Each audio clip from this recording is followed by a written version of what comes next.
All right, it seems to be happening again. So it's 8:30 now, our truck's an hour late. Again, this morning's been bloody a dozen phone calls backwards and forwards, and we've just been told that the truck is loaded, but it's now missed it's a wide load, so it's missed its curfew on the road, can't be on the road between 8 and 9 o'clock, which means it won't leave Brisbane until 9 o'clock, and it'll get to us around 10:30 today. So another 4.5 hours standing around, 2 cranes, all the guys on site, traffic control. What do? We're at the hands of the transport company. So everyone that's helped us out with this project, XLAM is doing everything they can to make this happen, but yeah, it's just out of our control. It's left with the transport company that's organising all the trucks.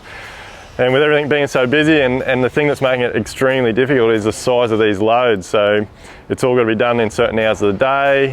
You've got to have pilot vehicles, all these type of stuff. So I'll tell you what, this bloody Moffat Beach job is throwing us every frigging challenge that it possibly can. So stay tuned, we'll keep you updated.